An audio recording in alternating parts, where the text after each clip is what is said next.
Hey, what's up guys, Civic here, and today we're going to be talking about my new CPU, the 9950X3D. This is AMD's 9 series CPU that just came out on Tuesday, March 12th of this year. And before I begin, I just want to say I've been over the past, I'd say 6 months doing research on CPUs and stuff like in general, but like past 3 months it's been like lock-in mode because I was always planning on getting the 5090 and I needed to know exactly what was going to pair with it. I was looking at the 9800X3, not even only looking at it, I actually ordered it, but then I realized it was 8% weaker than my 13900K and productivity. And even though I would get better 1% lows and like marginally better FES in my 13900K, it was not worthy of making the whole transition over.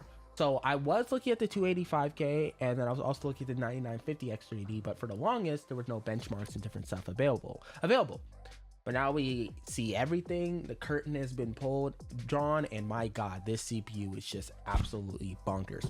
So before we begin, two things. This is the first time I'm doing this style of video, and I'm doing something similar to I guess a lot of YouTubers do it, but one person that really caught my eye was Dan Goes PC. I found out about his channel about a month ago. He does these videos in this almost vlog style of talking about a specific PC topic, but then additionally he just talks about other different stuff that's going on in his life and just his thought process of everything. And dude has extensive knowledge about PCs, and I just love the way he vocalizes and talks about everything. So I'm trying to do videos similar to him, not an exact copy, because obviously I'm gonna do my own thing, but dude's a phenomenal YouTuber. If you haven't checked out his channel, I definitely recommend doing it. But this is the first time I'm doing this style of video, the vlog, talking about stuff, and I like it because I'll be able to showcase to you guys on my screen on the computer. When I talk about specific stuff, you'll be able to see it. So if there's anything I improve on, whether it be lighting, background, which I think actually looks really freaking cool, and anything, just let me know. Audio, whatever. As I said, it's the first time I'm doing it, but regardless, there's a lot we're going to talk about, and we're also going to talk about the other parts. I'm going to be putting my PC in the same video. So let's get right into it. So first and foremost, the 9950X3D compared to the previous generation of the equivalent of this and the equivalent of 99X3D, this is not a chip that is what was it? What's the jack of all trades, master of none. This is a chip that's basically in almost every category. And yes, there's the outliers where it loses by maybe a couple of points, but this is the jack of all trades, master of all chip. I expected high things, but in the previous generation, the 9800X3D equivalent beat the higher tier chip in a lot of cases. But whatever the AMD R&D department is doing, keep paying them more and more, because these benchmarks, once you guys see them in a second, it's just absolutely nuts. So before we hop into that and exactly why I had waited out for the 9950X3D instead of just going ahead and getting the 285K, which we'll get in a second, but let's talk about specs first.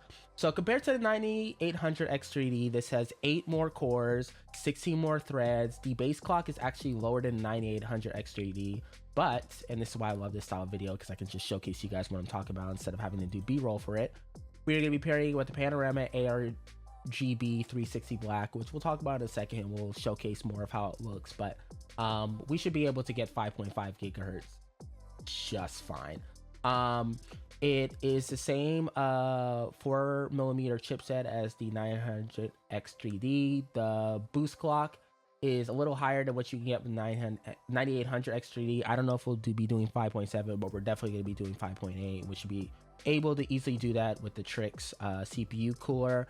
But before we begin and talk about the benchmarks and different stuff like that, I want to showcase to you guys exactly why I went with this specific chip. And I didn't know this until maybe a couple of months ago, and it was a big reason why I waited out for a 9950X3D, even though it outclassed my even highest expectations of what it would be able to do. AMD, and from what I'm gathering of this chart, it looks like they've been doing it for the longest. I don't know how I didn't know it. Maybe I'm the only person in the PC gaming world that did not know it. Look at this right here. Extends through 2027. So this might seem impossible to you other Intel users like myself for the longest. what this is saying is that I have this motherboard. Yes, I know, overpriced, whatever, Asus Hero, whatever. I have this motherboard. When a new AMD chip comes out that is more impressive than the 9950X3D, which I don't know if we'll get that in 2026, but definitely 2027 at least. And this is saying 2027 plus, so it might be at the minimum 2028 that it gets support to. When a new chipset comes out that is better than this one, I do not have to rip my motherboard out of my case. I don't have to get new RAM. I don't have to do all, I mean, I can't get new RAM, but I don't have to do all that. Sorry, I keep hitting the mic. This is the first time I'm doing this style of video. But I don't have to do all that. I literally, all I have to do is lift up my CPU cooler, purchase my new AMD CPU, put it onto the socket, put my CPU cooler back on, and then we're golden. I don't have to rip anything out. I don't have to do a new build. I don't have to do a new anything. Like, that's it. And that is just so mind-blowing of a concept to me. And I understand why Intel does it the way they do.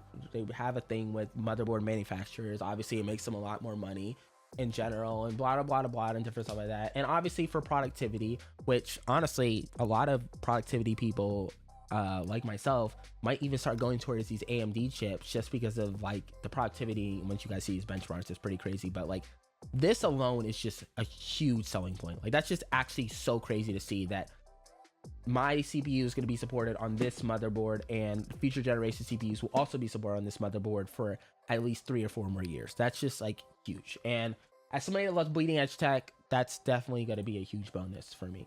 So, not gonna lie, as I said before, it is a master, it is a jack of all trades, master of all, but there is some categories where, you know, it gets beat out by some of the other chipsets. So like the 285K right here, it beats it out by about 20 seconds when it comes to GPT-2 interface AI learning. In every other case of AI learning, machine learning, the 9950X3D overclocked and even non-overclocked beats it, which is just crazy. And right here, the 7950X3D actually does better than the 9950X3D base clock, but that's just by like 0.0 seconds. You overclock it, you could easily beat the previous generation, which is crazy.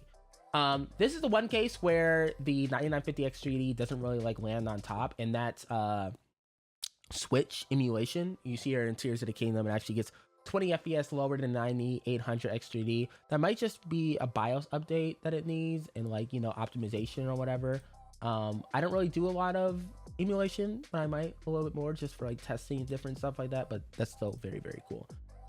For me, what's really important, and I don't think you guys know this, but for you guys that do editing and video editing and different stuff like that, for the style of videos that I do, 4K 10-bit HDR with a high bitrate encoding of like 100 whatever, I don't know, it took 4 hours to encode my Monster Hunter 4K 50-minute video the other day, which is just utterly ridiculous. And even though this isn't gonna cut it off to like, let's say an hour or 2 hours, because it's still a lot of data that needs to do, even these couple of seconds right here of like the cutoff, like versus where's the 14900K, you know, just 5 seconds, shaving off 5 seconds per like megabyte of like encoding is going to be huge, man. And I cannot wait to test this and push this to the limits, especially since I'm getting 96 gigabytes of RAM, which, as I said, I love doing this style of videos because I can just pull up. This is the RAM that I'm getting, the Corsair Dominate, which we'll talk about more in a second, but that with like 30 gigabytes more of RAM is going to be really freaking cool.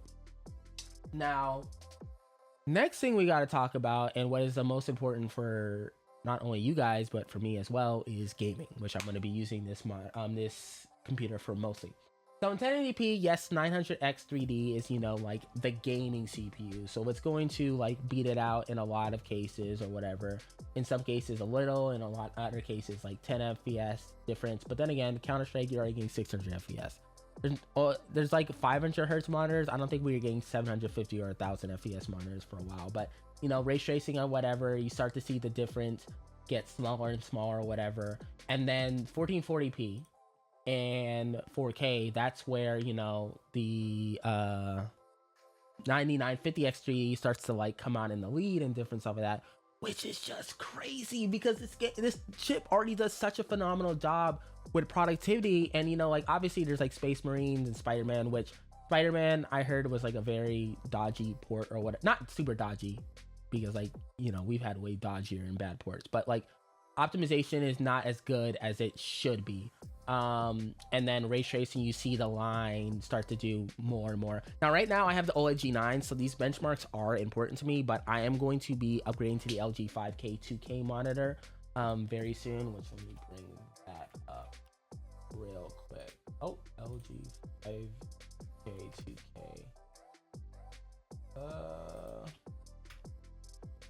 Right here. God, dude, I am so excited for this monitor. I mean, I was excited for the 5090, and I was excited for the, this is not the price, this is the Canada price. I was excited for both, but like, dude, oh wait, they get it at the end of the month? Yo, I mean, they had to pay a lot of money. I don't know how the equivalent of that is to USD or whatever, but like, that's crazy that they get that at the end of the month. I hope we get it soon. I hope pre-orders open soon. But anyway, monitor looks sick. I'm super excited to test it, and we're gonna do benchmarks and all the different stuff like that with this. But this is what's important to me now with my PG32 UCDM. These, oh wait, did I not click on the 4K one? Okay, these 4K benchmarks. And this is crazy, dog. The 9950X3D is literally running neck to neck, or even in some cases a little bit better than the 9800X3D. Look at this. 30 FPS more in Baldur's Gate, which is a very CPU power dependent, and I'm guessing it's using a lot of the cores of the computer, but like, it's literally as good as a 9800X3D in basically every case. Like, this is a difference of only 1 FPS. Spider-Man, yeah, outlier optimization. Space Marines, outlier. I think that's to do with optimization, or maybe because there's a lot of stuff going on the screen with the whole like amount of enemies and different stuff like that. But a 9950X3 basically beats it in like almost every case, or it's just a difference of like 1 FPS, or even in ray tracing, 0.0 FPS, which is just nuts. Like, it absolutely blows my mind that there's a chip that is not able to basically beat Intel's offering in basically everything when it comes to productivity, but also in gaming, it's running neck to neck with the 9800X3D, which is supposed to be the gaming powerhouse, which I'm not understanding at all. And exactly as well, if you are not a creator, there's no reason for you to get the 9950X3D. It's not worth spending the extra $200 for the difference of FPS that this is right here, even if you have something like the PG32 CM or the LG 5K 2K monitor. But like, this is crazy. Now, there's all this overclocking and different stuff, and I'm gonna link this article below in the description below, but we'll overclock it. I'll do all the benchmarks and different stuff like that, and we'll talk about that once I actually open up this chip and different stuff like that. But the next thing that we're going to talk about is the different stuff that we're going to be pairing with this chipset. So if you haven't already, I did my unboxing video on the Astro 5090. So glad I was able to get my hands on one, especially with the recent price hike. And I honestly, I don't think there's going to be like a tariff thing, but I wouldn't be surprised if there's even more price hikes. These things sell out in seconds, not even minutes. They sell out in seconds, and it's like almost impossible to get them. I had to get mine through a bundle. Thank God. It was a cheaper bundle, but that doesn't really make it much better. But I've seen some of the later bundles, and there's like some that are like almost $7 grand. They've been bundling it with the basically 900 Hero motherboard and all the different stuff. Crazy dog. But regardless, that's the GPU that I'm pairing it with. I'm gonna put it up vertically so we can see its beautiful 3 fans in the new case, and I'll showcase to you guys that in a second. Right here we have the Asus Hero, which I have right here. Let me pop that up for you guys. Beautiful motherboard, as I said, pricey, but I love the aesthetic. I've gone with it for my past 2 builds, hasn't let me down yet, and got a new 4TB. Where is that? I don't know what it is. I have a 4TB SSD, which I'm gonna pair with it and different stuff like that. Should make encoding and all the different stuff a little bit better. Pairing my CPU with the Trix Panorama ARGB. I'm switching out the fans for Lian Li, but this thing is going to be absolutely gorgeous. And let me showcase to you guys what it exactly is going to look like in the case. Oh wait, no, that's not a one in the case. Nope. Is that a one in the case? Is that in the case? Nope. Let me just, that's why I like these styles. Oh wait, I don't even have it pulled up. Okay, now I do. Okay. You guys didn't even see what I was talking about. But look at this. This thing's gorgeous. This thing's gorgeous, dog. This thing's gorgeous. I'm gonna do like a Persona color scheme with all my fans and different stuff. I'm gonna do a Hunter x Hunter and do the Batman, just all the different stuff that I love. I'm really excited to like tinker around with it. It's gonna be really freaking cool. Did I have it pulled up when I was talking about the motherboard and other different stuff? But yeah, no, this is the motherboard. I did have it pulled up on the motherboard. I didn't have it pulled up with the tricks or whatever. Sorry. That's why I like this style of video, because I can make mistakes and I don't have to like re-record the whole video. So I did spend a little bit extra money on the aesthetic of it. The Dominator titanium RAM sticks are like some of the most, if not the most beautiful RAM sticks in my honest opinion, from what I've been doing research on Reddit and different stuff like that. I heard AMD doesn't really scale well with 4 RAM sticks, so I just got I didn't get the 4 one. I got the that one right there, the two sticks ones. I don't know why it was on the 4 sticks ones, but I got the 2 sticks ones, and I got 2 dummy kits. I might try to order 2 more to see if I can get like a, what is it, what's 96 plus 96, like 180 or 190 something.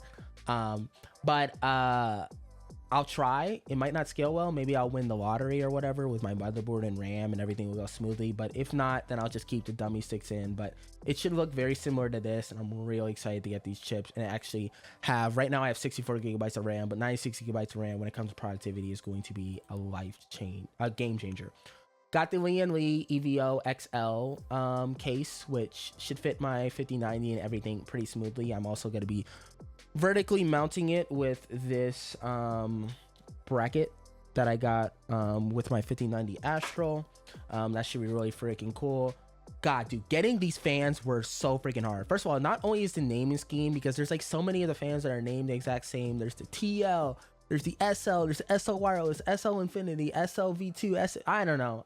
There's so many, and it was kind of hard figuring out. But if you go on the same web page and order all of them, it should be like pretty easy, because you can know they all pair with the other. But most of them are always sold out, which is so crazy. I wanted to get the Infinity fans, but like I couldn't get those to June. Most of the TL fans, because I have to get reverse fans for my specific case as well, I would not get them until like May. And then SL Infinity was like June. I was just like, I'm not waiting that long. Streamer Plus for both the power supply and my GPU. I'm gonna watch the temperature with my GPU, because I got to be careful with that. Lian Li did not get the 850 watt, guys. Do not worry. I got the 1300 watt variant. I couldn't find a picture of it on here, but it's gonna look really cool. It goes into the back of the case on the EVO XL, which is gonna be really cool. I got the vertical graphics card holder Cooler Master, which I heard goes perfectly with the Lian Li. And then this is giving you guys just like basically a gist of what my computer is gonna look like. I wanted to get the all white case and surround it with the Astro so bad, but white fans, everything were just super hard to find. And then also, I don't know how it would look. I've seen some pictures on this subreddit of what it would look. It was cool, but like, dude, look at these different builds, and it's just different color schemes, just the creativity. I don't know. I have a whole bunch of figures that I want to put in the case. We'll see, but like, dude, there's just so much you can do. This is probably what my case is gonna look like, the closest representation, because he has an Astro as well, and I'm pretty sure he's using the exact same bracket. This Black Panther color scheme is really freaking sick, but as I said, I'm probably gonna go like a Persona thing, and then I also have the tricks and different stuff like that. But like, man, I haven't been this excited to build a computer in a while. I mean, the last time I built a computer was the Neon Genesis one and different stuff like that. But dude, this is gonna be sick. I need to do a video on my Neon Genesis before I do put my card in my new build or whatever. So I'll probably do like a PC setup tour V1 and then a V2 or whatever. But like, dude, the 5090 with the 9950X 3D, 96 gigabytes of RAM, overclocking everything. Oh, I can't wait to see the benchmarks on not only my PG32 UCNM, but the G9 OLED, and then also the LG 5K 2K, which is going to be just so freaking exciting. Anyway, regardless, hope you guys enjoy this video. As I said, it's the first time I'm doing this style of video, so let me know what you guys think of it. And then also, we are going to, in addition, do a whole bunch of benchmarking videos and everything, so you guys can look forward to that. But I really hope you guys enjoy this video. Again, I know I'm saying it again, but let me know what I can improve on, because as I said, it's the first time I'm doing it. But I hope you guys enjoy this video. With saying that, please make sure to hit the like, subscribe button. I'm saying that, I hope you guys have a great day.